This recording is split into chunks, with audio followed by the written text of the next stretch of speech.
Bonjour à tous, bienvenue dans Va Vie et Entreprends, le podcast qui met en avant des parcours inspirants. Aujourd'hui, nous avons la chance d'accueillir Ariane Beaujard, fondatrice de Live Happy Food, une marque innovante qui propose des pâtes de konjac. Ariane et moi, on se connaît depuis 5 ans. Je suis vraiment très contente de vous faire découvrir cette femme que j'admire. Elle a su allier bien-être, innovation et gastronomie pour créer une alternative aux pâtes classiques. Tu vas nous en dire un petit peu plus après. Mais d'abord, j'aimerais savoir comment tu vas. Hello Jen, écoute, je suis ravie d'être là. Ça va très bien, merci. Alors du coup, l'idée de ce podcast, Ariane, tu le sais, c'est on voudrait parler un peu de ta vie, de ce que tu as entrepris il y a 5 ans, donc avec Live, qui a un petit peu changé et révolutionné ma vie, puisque tu as créé les premières pâtes 0 calories. Je résume très simplement, mais c'est ça l'idée. Voilà. Alors d'abord, j'aimerais que tu nous parles un peu de ton parcours avant de créer Live, juste pour que les gens qui ne te connaissent pas te resituent. Et ensuite, on va rentrer dans le vif du sujet.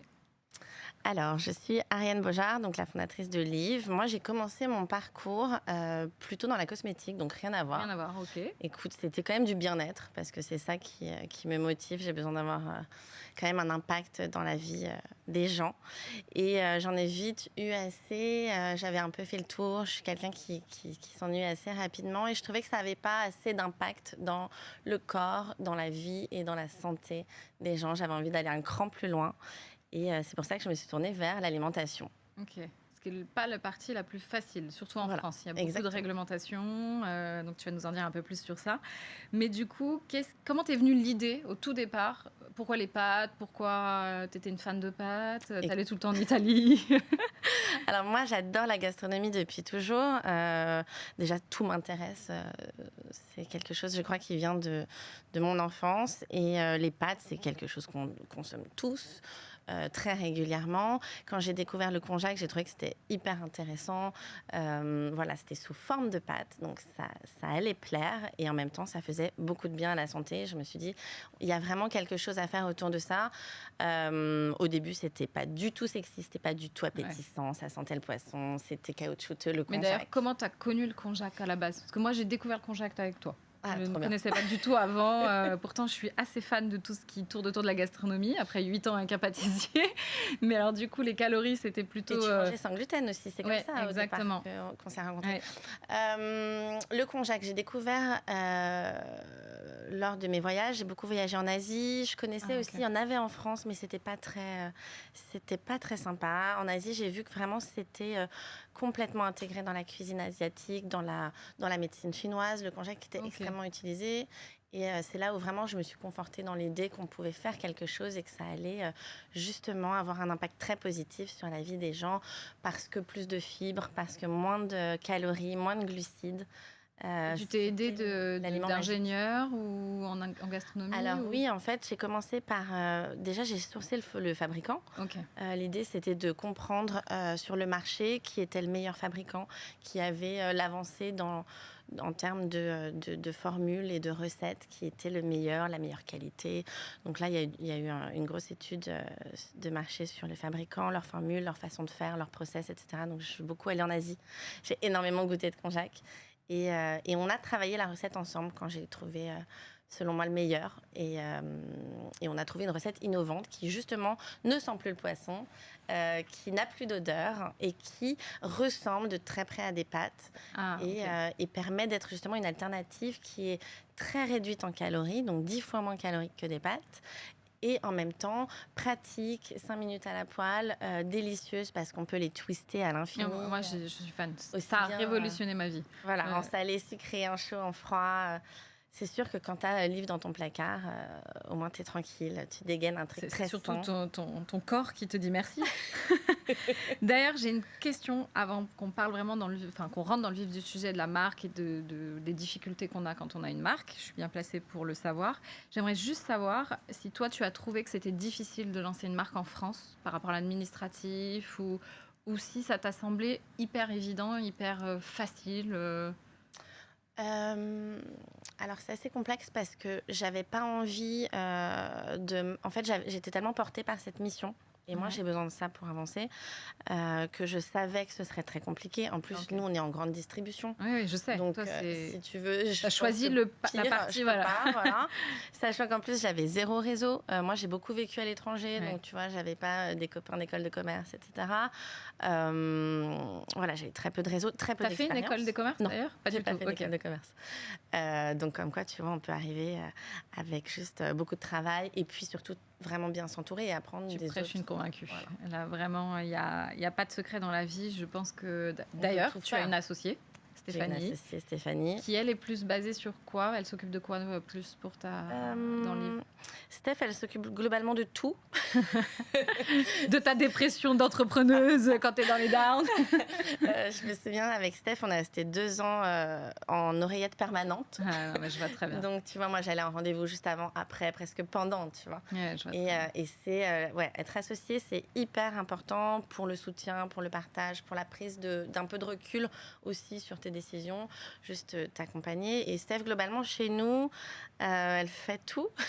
Non, mais je vois très Moi, bien. je m'occupe surtout de la communication, de la stratégie de développement produit et du côté commercial GMS Bien et sûr. restauration. Elle s'occupe du côté site internet, donc c'est 50% de notre chiffre d'affaires. Ouais. Donc, c'est une énorme partie, mais elle s'occupe aussi de tout le pilotage, La logistique, des RH, bien des sûr. finances, etc. C'est un gros boulot. Beaucoup de gens sont contre l'association parce qu'il y a quand même beaucoup d'histoires un peu dramatiques sur les associations. Et c'est vrai que moi, j'ai eu des convenus avec certains associés et pourtant, je suis incapable de monter un business sans associé. Pour moi, c'est primordial d'avoir quelqu'un avec nous. Déjà parce que c'est dur de monter ces business. Et je ne sais pas comment toi tu le ressens, mais le fait d'avoir une associée ou un associé, il y a ce côté de décharge par moment où on a besoin de... Tu vois, on partage la même galère. Et c'est quand même plus facile quand on est deux à partager la galère que quand on est tout seul face à l'adversité. Non, je suis très d'accord avec toi, d'autant plus que, enfin, moi, je crois que je serais incapable de l'avoir fait toute seule. Ouais, moi aussi. J'ai J'aurais aucun déjà problème à le dire. arrêté, j'aurais craqué. D'ailleurs, j'ai eu envie à certains moments, comme je crois tous les entrepreneurs du monde, hein, je peux dire. Ouais. Et tu vois que tu as ton associé qui dit, bon, allez, ça va 2 minutes, tu t'es assez plein, allez, on y retourne. Ouais, non, mais c'est exactement Et ça. même, je te dis associé, mais aussi t'entourer, Ah ouais. tes copines, juste t'as un problème, tu dis, bon, allez, on va chialer un petit coup, on va faire un bureau des plaintes pendant 2 Mais minutes. parfois, quand tes copines ne sont pas entrepreneuses, Non, elles ont du copines mal à, entrepreneuses. voilà, Ouais, elles ont du mal à copines comprendre ce qu'on entrepreneuses. vit et parce que à leurs yeux, on a une vie incroyable, donc on n'a pas le droit de se plaindre. Mais ce que je peux comprendre, ce qui est vrai, il y a aussi une il y part a incroyable à être incroyable. entrepreneur.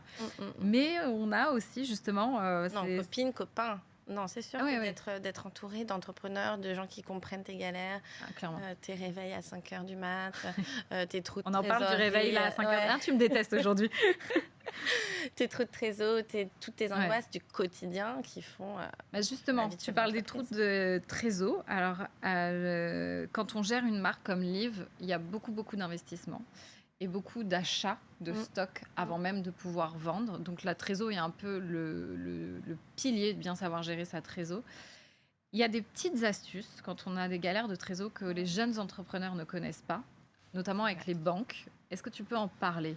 Oui, alors nous, c'est un énorme sujet chez nous, Ah, j'imagine. parce qu'en grande distribution, je ne sais pas si les gens sont au courant, mais nous, on est payé à 90 jours ou 30 jours fin de mois, Ah ce oui, qui non, je savais même représente pas. à peu près ces délais de paiement. Et donc, nous, on achète notre marchandise Bien sûr. que l'on stocke. Donc, nous, on doit payer à réception de la marchandise. On la stocke, on la vend et on est payé à 30 jours fin de mois ou un petit peu plus. Les lois sont en train d'évoluer, mais pour l'instant, je pense qu'on n'ira jamais au-delà de 30 jours fin de mois. On a énormément d'argent qui sort et qui est sorti en permanence. Et c'est aussi le business model de la grande distribution qui, eux, justement, capitalisent sur notre BFR de sortie. Exactement. Tu vois. Donc, on a très vite été confrontés à ce genre de challenge. Tu t'y attendais quand tu t'es lancée ou pas du tout? Ça, c'est un truc qui t'est venu au moment, ben voilà, tu t'es lancée. Non, je peux pas dire que je m'y attendais. Ouais, non. voilà, Moi, t'avais j'étais pas focus anticipé sur ma ça. mission. Tu sais, je voulais pas du tout me laisser polluer par tous les risques qu'il pouvait y avoir parce que je savais que je trouverais une solution. Un très bon mindset. L'idée, c'est vraiment de foncer en te disant, tu sais que ça va être difficile. Si tu sais comment tu vas trouver des solutions, enfin, si tu as assez confiance en toi et en tes ressources et en tes accompagnants, notamment la banque, par exemple.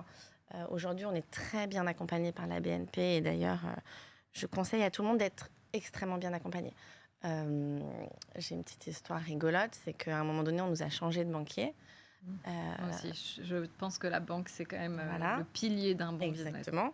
On nous a changé de banquier, ça n'a pas fité. Nous, on a besoin de travailler avec des gens qu'on aime, qui nous comprennent et avec qui on a une relation de confiance. On sait, voilà, ils nous font confiance, on leur fait confiance et pour nous, c'est fondamental. Un jour, on n'a pas eu ce feeling et donc on a ghosté la banquière. Mais c'est dur, on a quand même besoin d'eux sur la quasiment tous les sujets. Ouais, tous les sujets. Mais nous, on ne peut pas travailler dans ces conditions. On a déjà tellement de challenges au quotidien qu'en plus, on ne se sent pas épaulé.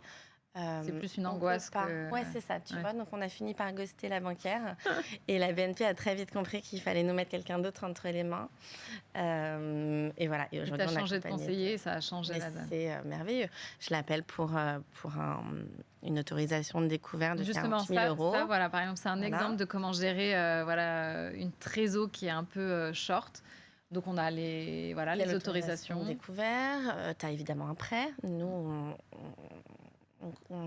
tu sais, nous, on n'a pas été financé. Enfin, je veux dire, on est en autofinance. On n'a pas eu d'investissement, donc on est complètement autofinancé. Donc, on a besoin de se sentir épaulé par la banque. Sûr.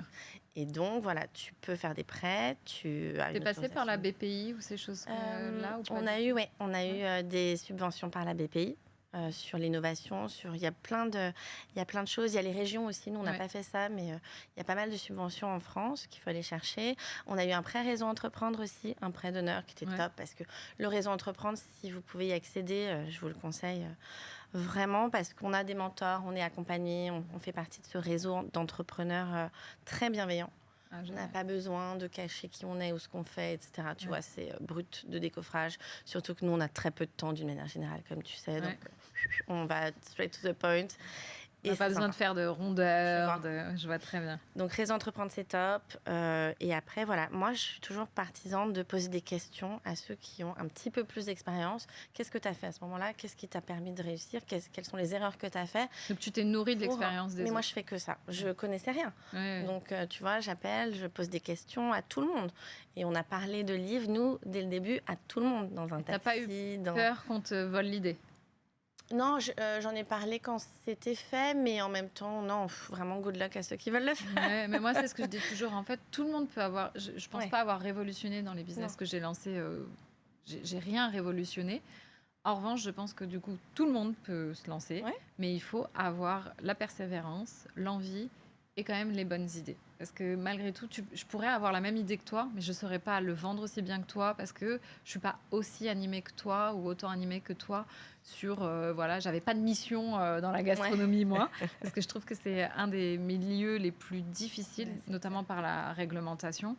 Et les gens ne se rendent pas compte, mais par exemple, si tu parles juste de cheminement d'un de tes produits... Je te prends un produit. Voilà, on prend un produit, avant qu'il sorte, explique aux gens toutes les étapes que tu dois gérer. Alors, donc déjà, tu crées une marque. Parce que nous, évidemment, on n'avait rien. Tu crées une marque, donc déjà, ça, c'est extrêmement compliqué à trouver. Mais après, tu crées un packaging avec des lois. Tu n'as pas le droit de tout dire. Donc toi, tu t'es fait aider comment, par exemple? Oui, je me suis accompagnée par un cabinet de conseil là, pour le coup, tu as payé des gens pour pouvoir être dans les normes. Ouais. Complètement. Après, on a fait des tests, nous aussi. C'est ce que je conseille beaucoup, c'est de faire que du test and learn parce que j'ai pas la science infuse, j'ai pas les réponses à tout. Peut-être que aussi c'est clair dans ma tête, mais ça l'est pas dans la tête d'un consommateur. Donc, on a créé ce packaging de tout va. On a même créé les codes EAN pour ceux qui travaillent en grande distribution, enfin même hors grande distribution d'ailleurs. Maintenant, même la logistique, à partir du moment où tu as un logisticien, tu es obligé. Code EAN, tous les certificats, le grammage. Nous, on est certifié sans gluten. Globalement, il y a énormément de choses à savoir, mais il faut se faire accompagner. Et puis après, tester. T'as pris un graphiste? On a pris une super graphiste, Marie-Aude. J'avais beaucoup de choses en tête, mais on a travaillé comme ça par itération. Voilà, ça, on a un premier jet. On est allé interroger nos consommateurs, enfin plutôt les copines au départ? Ouais, au départ, voilà. Des gens, des potentiels acheteurs pour voir quelle identité visuelle ils préféraient. Est-ce que les messages étaient clairs? Est-ce que, tu vois, on voyait exactement ce qu'on voulait mettre en avant? Et travailler comme ça en test and learn, c'est vraiment Donc, important. Le premier produit que tu as lancé, ce sont des pâtes. C'est les pâtes de konjac. Donc, on a lancé une gamme de noodles, spaghetti riz. Ouais, moi, j'avais connu par le riz. Voilà, au tout début, moi aussi, j'adore. Je les mange en coquillettes Ouais, c'est ça. au jambon, En j'adore. plus, sur ton site et même sur Instagram, je crois que tu donnes plein de recettes. Mm. Ça, c'est génial. Parce qu'au Ouais. départ, je n'aurais pas osé certaines Ouais, c'est associations, alors qu'en fait, ça marche hyper bien. C'est très facile à utiliser, quelques minutes à la poêle et après, on les pimpe comme on veut ou avec ce qu'on a dans le placard. C'est assez facile, tu les fais rapidement et tu peux les faire, comme je disais tout à l'heure, froid, chaud, salé, sucré, ça va. Il faut juste leur donner du goût parce que c'est des pâtes qui sont neutres. Ouais. Donc il faut les assaisonner. Tu peux pas les manger juste avec de l'huile d'olive. Non, Mais ça ne après, marche tu as pas. un plat 10 fois moins de calories, 10 fois moins calorique, hyper léger, bon pour la santé, que des fibres et avec Donc, des vertus sur ces détox. pâtes, on est d'accord que tu as eu surtout le packaging à travailler. Tu as lancé les pâtes, tu Le as vendu. branding, ouais, alors il y a eu le packaging, quand même la recette qu'on a élaborée. Ah, il y a quand même une recette, même sur À la l'intérieur, partie. tu vois, parce qu'on l'a améliorée avec du tapioca, de la fibre d'avoine. Ah, ok. Ah, donc quand même, Donc on a eu quand même cette partie R&D. Ok. Après, on a créé tout l'univers autour de Liv, la marque, les messages, les recettes. On a fait des livres de recettes aussi pour accompagner. Et ensuite, tu t'es lancé dans un challenge encore plus important, qui Ouais. est les plats cuisinés. Voilà. On Et là- s'ennuyait. Voilà. Tu t'es dit, bah mince. On n'avait rien à faire. Non, ce qui s'est passé, c'est qu'on est très proche de nos consommateurs. Et des fois, les gens n'avaient même pas le temps de les cuisiner. On s'est Ah. dit, OK, on n'est pas du tout plat préparé. On n'en consomme jamais, mais on va faire quelque chose qui révolutionne les plats préparés, c'est-à-dire sans additifs, sans conservateurs, avec un Nutri-Score A, très peu de sel, donc on peut en rajouter si on veut, mais on va faire un produit extrêmement clean, moins de 250 calories et sans gluten. Bravo. Voilà.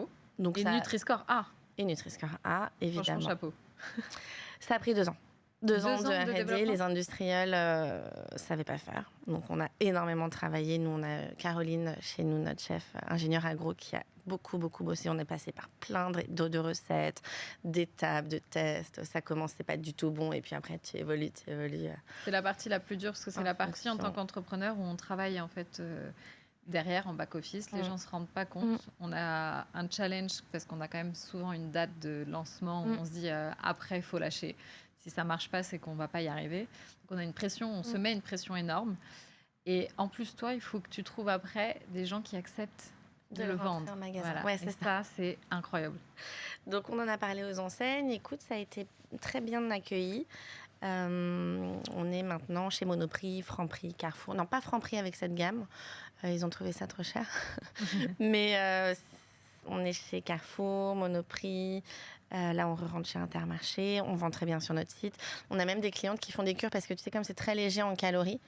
Oui, ils se disent. Avec Liv, tu peux perdre du poids. Ça permet d'aider aussi à la perte de poids. Donc, si tu en manges tous les jours, tu peux te faire une genre de cure amincissante avec nos plats. Génial. Mais ce qui est bien, et c'est ce que j'aime avec Liv, c'est que vous n'en avez pas fait un cheval de bataille. L'amincissement, vous n'êtes pas acheté Liv pour perdre du poids ou acheté Liv pour maigrir. C'est pas du tout votre créneau. Ouais. Et c'est ce que j'aime vraiment dans l'identité de marque. Ouais, c'était l'ambition, ce que tu dis, parce que j'avais envie de ça. Je peux te dire que toutes mes clientes les mangent pour maigrir. Voilà, ça c'est dit. Tu veux maigrir, tu manges Liv une semaine, tu perds 2 kilos. Moi, j'avais envie de santé, de manger plus de fibres, de manger moins de glucides, de limiter le gluten. Après, ce qui est chouette aussi, quand tu n'as pas besoin de perdre du poids, c'est que tu fais un gros repas, tu picoles, tu fais la fête, tu manges ton petit plat de Liv, ça annule. C'est un genre de joker que tu dégaines. Liv Happy Food, le joker de ta vie. Voilà. C'est un bon Mais effectivement, la slogan. minceur, c'est une grosse partie de notre activité. Ouais, j'imagine. Mais vous n'en avez pas fait un cheval de bataille sur la communication et franchement, c'est tout à votre honneur parce que ça serait plus facile, entre guillemets, pour toi d'utiliser cet axe pour pouvoir vendre encore plus. Sauf qu'on est quand même dans une société où nous, les femmes, on se met beaucoup de pression sur notre corps, sur notre vie, sur plein de choses, la maman qu'on est, la copine qu'on est. Et donc, c'est vrai qu'avoir que de la communication autour de de cet axe perdre du poids, je trouve que ça rajoute de la pression. Donc, vraiment, respect parce que je connais d'autres entrepreneurs qui auraient choisi la facilité. En plus, nous, on dit happy food, tu sais, parce que Stéphanie et moi, on adore se faire plaisir et on trouve que c'est la base de la vie. Ah, clairement. Donc, tu vois, on vit pour se faire plaisir. On est entrepreneur pour se faire plaisir. Exactement, on est d'accord. Donc, tu as le livre parce que tu vas te faire un énorme kiff et que tu sais que tu vas pouvoir l'annuler juste derrière. Mais c'est pas juste pour manger moins de calories, rentrer dans un jean. C'est toute une idée un peu plus globale de bien-être en se faisant plaisir. Non, mais vraiment, un grand respect à toi et Stéphanie Mhm. parce que je trouve que c'est déjà pas facile de se lancer dans l'agroalimentaire. Pas facile de se lancer quand on est femme. On a beau dire ce qu'on Ouais, veut c'est sûr. sur un marché, surtout dans l'agroalimentaire où il y a quand même plus d'hommes que de femmes. Ouais. Pour ceux qui ont des business Ouais. autour de ça, sauront Non, bien. c'est difficile. Du coup, ça me permet justement de rebondir sur est-ce qu'il y a des erreurs que tu as commises et que tu aimerais partager avec ceux qui nous écoutent pour qu'ils leur éviter de faire les mêmes erreurs quand tu t'es lancé. Des erreurs, écoute, on en fait tout le temps. Tu fais des erreurs de recrutement. Si on parle par exemple des RH, ma petite success qui success, c'est de vraiment checker le passé des gens dans les anciennes boîtes. T'appelles toi? Ouais, j'appelle en permanence, oui. Ah, moi je le fais pas ça. Non, Je trouve ça intrusif. Parce qu'en plus, imagine ton employé, elle s'est pas entendue avec quelqu'un de sa boîte et qui veut lui nuire, tu vois. J'ai ce truc de me dire, les gens, je les trouve pas tous très bienveillants. Et j'ai Ouais. envie de laisser sa chance à tout le monde. Je suis d'accord. Je suis comme ça aussi. Et en même temps, je me suis trop. J'ai eu trop de déconvenues. Donc maintenant, je me dis, tu vois, que s'il y a eu. Souvent, c'est des gros trucs. Hein, donc, Ah tu oui, vois, t'as ok. pas envie d'y aller. Ouais. Je trouve que d'appeler les anciennes boîtes, c'est intéressant pour voir le. C'est peut-être ce que Kiabi aurait dû faire avec sa trésorière, non? Ils auraient peut-être dû appeler avant de l'embaucher, la pauvre. Un petit aparté. Mais oui, c'est un très très bon conseil en fait. C'est vrai que je ne fais pas ça, mais ça m'éviterait effectivement certaines déconvenues. Parce que souvent, on a une version de pourquoi ils quittent le poste qui est souvent pas celle qu'on va t'expliquer si tu rappelles les anciens. Non, mais ça va très vite. Hein. C'est-à-dire Ouais. que c'est ou très blanc ou très noir. Ouais, je vois. Et tu prends 2 secondes et ça t'a fait gagner 6 mois. Ou Très bon pire. conseil. Ouais. Après, écoute, je sais pas, des trucs un peu évidents, mais comme gérer sa trésor Ouais. de manière très précise. Tu fais des tableaux, toi? Ouais. Donc tu sais exactement ce qui sort quand. On sait quand ça va rentrer, on sait quand on doit attendre pour payer certains fournisseurs. On suit de t'essayes près. quand même de jouer avec. Alors nous, on est obligé dans notre business. Ah ouais, ok. Mais aussi, on est très spécifique sur nos achats. Moi, j'ai eu des... C'est difficile parce que sur les achats, tu as des temps forts, c'est très difficile. Donc vraiment, être deux, challenger ses opinions, effectivement faire des tableaux et suivre. Moi, les tableaux me déstressent. J'en fais beaucoup. Mon associé qui est par là sait à quel point j'aime les tableaux. Ah oui, Steph vit dans des tableaux. Ah oui, voilà. Chaque Moi, fois ça qu'elle me m'explique rassure. un truc, elle fait un tableau. Nous, on appelle ça... Enfin, elle fait des petites croquis. Ouais, mais c'est sûr, on est obligé. Ouais. Enfin, moi, en tout cas, de le voir sur le papier, ça me rassure. Je sais qu'il y a des entrepreneurs que j'appelle freestyle qui sont du genre, moi, je m'écoute, à l'instinct, j'y vais. Moi, j'ai besoin de peser tous mes risques. J'ai besoin de savoir, ok, il y a un risque, mais j'ai besoin de savoir où il est et comment je peux le gérer. Et comment on fait un plan B, un plan C. J'ai tout le temps un plan B, un plan C. Voilà, j'ai un petit pont qui m'attend si jamais tout s'écroule un jour. Je sais où. Tu vois, j'ai repéré le pont. Plan B, plan C, moi j'adore aussi, ça me permet de dormir. Et voilà, mais vraiment. Mais je rêve d'être l'entrepreneur parce que j'ai quelqu'un en tête, j'ai un ami. Lui, c'est tout à l'instinct. Il dit de toute manière, quand je serai confrontée, je gérerai le problème. Alors que si je commence à penser à tous ces problèmes, ça va m'empêcher d'avancer. Et du coup, je reviens aussi sur ces challenges que tu as pu rencontrer. Aujourd'hui, ça fait 5 ans que tu as lancé Live. Et tu as fait une émission télé. C'est quand même un gros challenge. Puisque tu sais que l'audience que tu peux avoir, c'est qui tout double. C'est soit ils ont adoré ton produit et du coup, tu as de nouvelles consommatrices. Mais as-tu le stock associé à ça? Ou alors, tu fais cette émission, ça ne marche pas, mais par contre, tu as surstocké. Ouais. Et là, tu te retrouves avec un stock dont tu ne sais pas quoi faire. Donc, quand tu t'es dit, je fais cette émission, et que tu as dû prendre une décision sur les stocks, comment tu t'es dit, à quel niveau tu as évalué le risque? Alors, pour les stocks, écoute, moi, je suis très pragmatique. J'ai demandé à ceux qui étaient passés avant comment et ça toi, s'était vraiment, déroulé. t'appelles à chaque fois que tu as une question. Moi, je ne peux pas rester dans le flou. Tu vois, j'appelle, je pose une question. Si c'est pas lui, ce sera quelqu'un d'autre. Moi, j'ai peur de déranger. Ah non, pas moi. J'admire. Ah ouais, tu Non, y bah, vas. ouais. Mais en fait, tu sais, moi, quand je t'appelle pour te demander un truc, Ouais. comme je l'ai déjà fait, Oui, mais là, on est ça te fait amis. plaisir. Oui, mais moi, quand on me demande un truc, ça me fait toujours plaisir d'aider. Mais toi, t'es comme ça aussi. Oui, Disons mais que ça- j'aide, mais moi, j'ose pas appeler les gens. Voilà. J'aurais peur de te déranger, tu vois, en fait, Non, il y a... moi, j'ai moi- Ah, c'est... j'ai pas le temps, tu sais. En fait, l'enjeu est trop gros pour Ouais. juste m'écouter sur mes pensées limitantes. Ouais. Donc, du coup, je me dis juste, non, j'ai besoin d'avoir l'info. On m'a énormément questionné aussi sur les années après. Et après, je fais des calculs. Inutile de te dire que Steph, quand je lui ai annoncé les quantités, J'imagine. elle était en PLS. Surtout que nous, on savait pas si on passait c'était entre septembre et janvier. Donc, Ah on oui, a donc ça stocké pendant change. 6 mois. Ouh. Donc, parce que si c'était septembre, moi j'ai quelques temps de production, donc il fallait que je puisse être au taquet. Donc, on a beaucoup stocké pendant 6 mois, ça nous a coûté, mais en même temps, on a tellement gagné avec cette émission Oui. qu'on a vite oublié ça. Après, Mais tu as eu quand l'idée- même 6 mois de stress à te dire Ouais. est-ce que Et j'ai puis pas trop de pris trésor, Ah du ouais. coup, parce que sur stock, trop de trésor énorme. Mais voilà, après, et puis on a fini en rupture de stock, comme tous Ah, les c'est gens qui génial. passent dans qui va être mon associé, parce que ça dure tellement longtemps quand ça s'envole, parce que tu as l'émission, mais tu as aussi les replays, Oui, et puis bien après, sûr.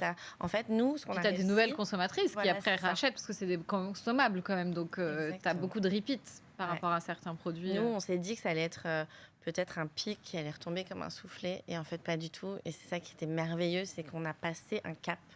C'est-à-dire qu'on n'était plus jamais la même boîte qu'avant. Aujourd'hui, tu fais combien de chiffre d'affaires? Aujourd'hui, on espère arriver à 4 millions d'euros cette année. Ah non, vous êtes combien dans l'équipe? Alors, on est une petite douzaine. Tu sais qu'il y a beaucoup de gens qui pensent que pour faire des millions, il faut être une équipe énorme. Et encore, toi, tu as du monde parce que tu as les boutiques, les magasins. Les magasins À gérer. Ouais, à gérer. Donc, du coup, là, tu as énormément quand même de monde sur le terrain. J'ai beaucoup de gens sur le terrain pour checker justement si les produits sont bien en rayon, à la bonne place, etc. dans toute la France. Donc là, ils sont une équipe de 6. Après, moi, justement, je suis partisan de faire bosser des agences et j'adore ça parce que ça nous fait gagner du temps. Et ça, c'est quelque chose que je conseille aussi. Ça fait gagner du temps. On travaille avec des gens qui sont plutôt seniors. Ça va vite. Experts. Ouais. Et on n'a pas ni de RH, ni de management. Management de projet, mais je veux dire, tu gagnes du temps. J'ai pas du tout envie d'être plus. Ouais. C'est déjà beaucoup. Hein. Ouais, vraiment, nous, on a envie d'être une petite équipe. Et après, tu as dossier d'agence. Exactement. Ouais, c'est un business model qui fonctionne bien chez nous. Est-ce que tu as aujourd'hui déjà une ambition? Tu connais déjà l'après, ce vers quoi tu veux aller ou pas du tout? Tu te laisses quand même porter aujourd'hui par... Ouais, on se laisse plutôt porter. Alors, on sait où on veut aller. Après, c'est aussi très basé sur le quotidien, comment ça évolue, parce que, tu sais, nous, dans grande distribution, tout prend du temps. Donc, l'année prochaine, on doit rentrer en Belgique et chez Intermarché. Je touche du bois. Je touche du bois pour toi aussi. On ne sait jamais. Nous, on a cette petite phrase, tant que c'est pas dans le camion. Ah, j'imagine. Donc voilà, ça doit se passer comme ça, mais il suffit que l'acheteur change de job, qu'ils changent leur stratégie sur les produits sans gluten. Je te dis n'importe quoi, il peut tout se passer. Donc ça, c'est l'année prochaine. Peut-être que ce sera complètement autre chose et que quelqu'un va m'appeler en disant voilà, on veut vos produits et c'est déjà arrivé. Ou à un autre pays à développer.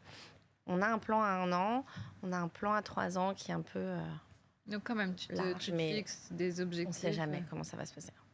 Ouais, c'est la différence entre mes business et ton business, c'est que toi, tout dépend aussi quand même des acheteurs. À 50%. Maintenant. Parce que toi, au départ, si j'ai bien suivi, tu t'es lancé quand même en grande distrib avant d'être... On s'est lancé en grande distrib et on a développé le site internet assez rapidement après, mais on a mis du temps à comprendre comment avoir une machine de guerre de site, comment ça fonctionnait, etc. Enfin, du temps, c'est juste parce qu'on était une petite équipe, on était 2, tu vois. Aujourd'hui, c'est très important parce que ça finance notre croissance. Parce que 50% de notre chiffre d'affaires est fait online et donc...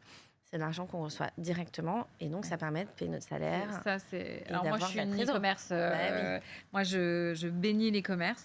Évidemment. Les anciens, quand on s'est lancé, nous, avec Osée, dans le haircare, tout le monde nous a dit « Mais jamais, vous êtes fous, il y a déjà 1000 marques. qu'est-ce que vous allez révolutionner, etc. Alors, moi, j'ai jamais eu la prétention comparée à toi, qui est venu quand même avec de l'innovation. L'innovation a été quand même le centre de tout ce que tu as pu lancer après. Parce que tu vois, tu innoves avec des plats, tu as innové avec les pâtes. Il y a encore d'autres choses dont tu n'as pas parlé, mais les compléments, etc. Donc vraiment, l'innovation était au cœur. Moi, j'ai pas eu la prétention de dire je vais innover ou changer un marché, mais j'avais la prétention de dire je pense que j'ai un produit et une marque avec mes associés, parce qu'on était 4 sur Osée. On a un concept et on y croit à mort. Et surtout, avec l'e-commerce, on a la capacité de parler directement à nos consommatrices. Toi, tu as toujours quelqu'un entre vous, entre guillemets, enfin plus maintenant avec ton site, mais au départ, tu as une personne qui est le magasin et qui, s'il décide de te mettre plus haut ou moins haut sur son rayon, va favoriser ou non ton produit. Nous, on a la chance avec l'e-commerce de pouvoir parler directement à nos consommateurs. Et donc, on a aussi cette chance d'être très en lien avec eux, que quand ils achètent, ça vient tout de suite sur nos comptes. Donc, ça nous permet on parlait de la trésor, de re-racheter nous, on fait aussi beaucoup de recherche et développement, donc ça coûte très cher. Là, sur une autre marque sur laquelle je suis, ça fait 4 ans quasiment qu'on paye des ingénieurs. Donc, voilà. Et il n'y a pas de produit, il n'y a pas de rentrée. Donc, l'e-commerce a cet avantage-là, c'est qu'on est vraiment en direct avec nos consommateurs. Tu disais tout à l'heure que tu portes beaucoup d'importance à ce qu'ils te font remonter comme information. C'est aussi l'erreur, je trouve, des anciens, c'est qu'ils avaient un peu perdu le contact complètement des consommateurs. Ils ont leur 0800 en bas du paquet où personne ne répond. Non, nous, et c'est ça aussi qui fait notre force, c'est que on est très proche d'eux sur tous les réseaux sociaux. Il y a notre numéro de téléphone sur le site. Steph et moi, on n'a pas envie de le déléguer, alors on a un service SAV. Alors, si vous voulez un petit date avec Ariane, vous savez où trouver son numéro. C'est bon à savoir. Non, c'est rigolo, mais en fait, cette data qu'on obtient, c'est du pain béni, c'est de l'or. Pour nous, c'est très important parce qu'on a d'où ça vient, quelle pub a marché, quel est le retour. Est-ce que, je sais pas moi, par exemple, un plat est trop épicé ou trop comme ci, trop comme ça. Comme ça nous permet de réajuster l'offre en permanence. Génial. C'est là où je trouve que le monde capitalistique dans lequel on vit a oublié que les consommateurs sont des humains. Et font vivre ton business. Ouais. Mais sauf que moi, à la base, et je pense que tu es pareil, on n'a pas fait ça pour s'enrichir. Et tant mieux si ça nous enrichit. Et j'invite toutes les personnes à se lancer dans l'entrepreneuriat, à s'enrichir. Et voilà. Je sais qu'en France, on n'aime pas parler d'argent. Moi, j'ai aucun problème. J'ai vécu, toi aussi, longtemps à l'étranger. Donc, on a une approche un peu différente, ouverte, je pense, sur l'argent. Mais en tout cas, le fait d'être très proche de ces consommateurs nous permet aussi de se rappeler que on fait ça pour eux. Donc, si ça leur convient pas, quand bien même j'ai de l'argent qui rentre, moi je suis pas heureuse si à la fin je leur propose pas quelque chose qui soit change leur vie. Alors moi j'ai pas cette prétention, on change pas la vie des gens, mais on essaye de leur apporter des conforts dans le quotidien.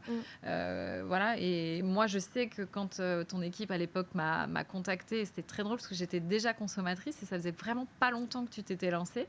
Donc c'est vraiment que tu avais ciblé et trouvé ton marché. Et le time to market aussi était bon. Vraiment. Moi, je rentrais de l'étranger où tout était beaucoup plus avancé en termes de bien-être et de mieux manger. Et quand je suis rentrée, je me suis dit, OK, là, on va plus me prendre pour une folle à manger du chia et des jus verts. Donc, je pense que je peux intégrer le konjac en France.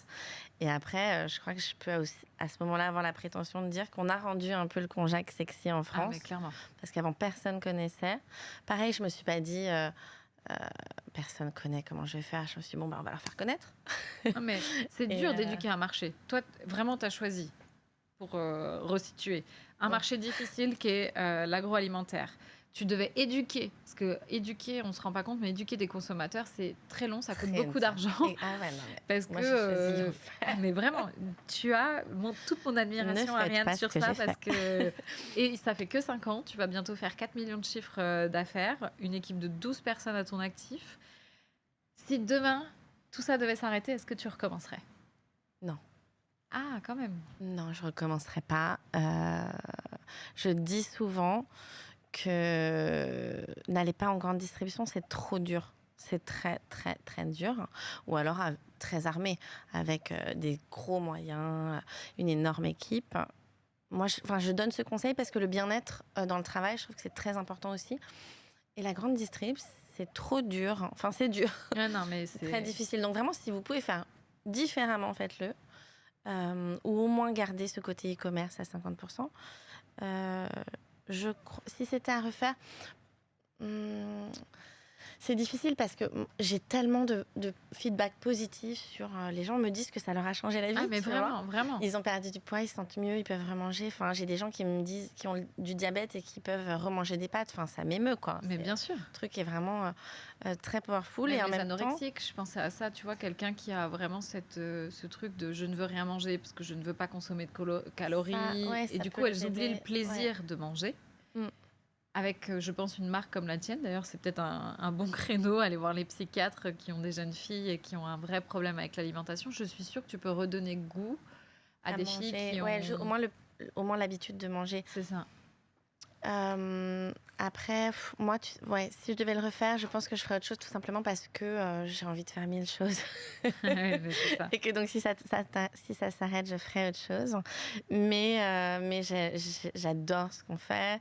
J'adore les feedbacks des gens. Et c'est tellement mignon. Quand on est passé dans Qui veut être mon associé, on s'est pris des mails et des mails et des mails de ce que vous faites, c'est merveilleux, vos produits sont délicieux, vous nous avez changé la vie et tout. Et ça, c'est vraiment pourquoi on se bat avec des acheteurs de grande distribution, avec des challenges au quotidien.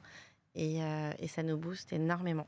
Et ouais, on a vraiment de la chance parce qu'on a une communauté hyper mignonne. Et je crois que c'est aussi parce qu'on est très accessible, proche.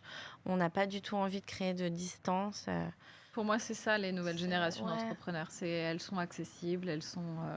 elles ou ils, pardon, excusez-moi, je suis un peu girl power, mais voilà, ces nouvelles générations, en tout cas, on est proche de nos consommateurs. Bah, merci beaucoup, Ariane, pour ce partage d'expérience. Je vais clôturer en essayant quand même de restructurer sur un petit point, et ce sera ma dernière question. Dans ton parcours aujourd'hui, est-ce que tu peux, parce que du coup, on n'est pas revenu sur qui tu étais et comment tu es passé de l'autre côté de l'entrepreneuriat, parce que moi, je connais un petit peu ta vie et je trouve ça assez important de dire que tu n'as pas besoin d'avoir des parents entrepreneurs, tu n'as pas besoin d'avoir, peu importe, un background scolaire qui te définit comme futur chef d'entreprise, et que ce soit possible, que le succès soit quand même là, au bout. Alors, il y a forcément des qualités qu'il faut avoir, la persévérance, l'envie, l'ambition, tout ce que tu veux.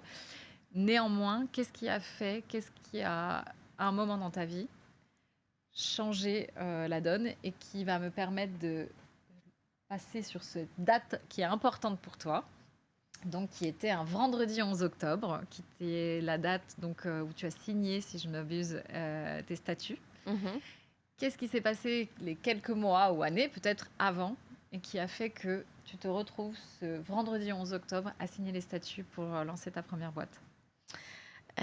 Alors, c'est vrai que je trouve qu'il y a toujours un moment clé où on se dit, ou un moment ou une épreuve de vie qui fait que ça te donne une force incroyable. Moi, à un moment donné, j'ai arrêté de travailler parce que j'ai suivi mon ex-mari. Je suis quelqu'un qui adore travailler, qui a toujours envie de faire plein de choses.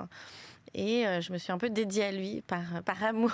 Ouais, mais c'est exactement ce sur quoi je voulais venir, parce que je trouve ça assez incroyable, ton parcours. Je me suis un peu perdue, chose qui ne me ressemble pas du tout, parce que j'ai une forte personnalité, je sais un peu ce que je veux, où je vais, etc. Et voilà, et des fois on fait des choix. Alors je ne regrette pas non plus ce moment, parce qu'effectivement ça m'a permis de faire une pause. Une pause où en fait je ne travaillais plus et je faisais plus vraiment de choix pour moi. Et je me suis dit, mais attends, j'ai 30 ans, j'ai pas d'enfant. Je crois que je suis en train complètement de me perdre et mes amis me reconnaissaient plus. Et là, je me suis dit, oh là là, mais c'est pas possible, quoi. J'ai tellement de choses à faire, tellement envie de faire, de faire des choses justement à impact qui vont améliorer le quotidien, qui vont créer de la valeur, qui vont créer de l'emploi. Et donc, c'est ce moment-là où je vivais en Afrique et je me suis dit, je vais pas juste rester là à rien faire, c'est pas possible, c'est pas moi. Et donc, je suis rentrée en France et j'ai lancé Live. Bah, bravo, parce qu'il y a plein de femmes qui se pensent pas capables, quand ils sont dans un certain confort de vie. Ouais, j'étais dans le confort le plus, le plus ultime. J'avais vraiment pas besoin de travailler. J'avais tout ce que je voulais, mais ça me remplissait pas. C'était pas moi. Je vivais la vie de quelqu'un d'autre, en fait. Mais je pense qu'apporte l'entrepreneuriat, ça apporte le fait de trouver, si on trouve son chemin. Alors, tout le monde n'est pas fait pour être entrepreneur. Attention, je ne suis pas en train de dire que tout le monde a la fibre entrepreneuriale, bien mieux. Et du coup, vraiment, je pense que ça permet à certaines personnes, dont toi et moi, de trouver sa voie et un sens à sa vie parce qu'on a l'impression d'apporter quelque chose aux gens. Bon, merci beaucoup Ariane, en tout cas pour ton partage d'expérience, ton parcours, ta détermination qui montre que tout est possible si on a l'ambition et surtout l'envie d'apporter quelque chose à ce monde. Avant de nous quitter, est-ce que tu peux nous dire où est-ce qu'on peut suivre tous tes projets, où est-ce qu'on peut retrouver Liv? Et je te souhaite bon courage parce que je sais que tu as de nouveaux challenges qui arrivent bientôt. Je croise les doigts pour toi. Et merci Jen de m'avoir invitée.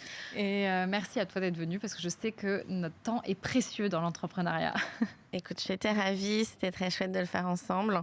Vous pouvez me retrouver donc sur nos réseaux sociaux, donc sur l'Instagram de Liv. Je suis aidée d'Elena, mais je vois tous les messages. Vous pouvez me contacter sur LinkedIn. Et pour retrouver Liv, c'est sur liv-happyfood.com ou chez Monoprix, Franprix, Carrefour, La Belle Vie, Amazon et bientôt bien d'autres. Merci beaucoup Ariane. Merci Jen.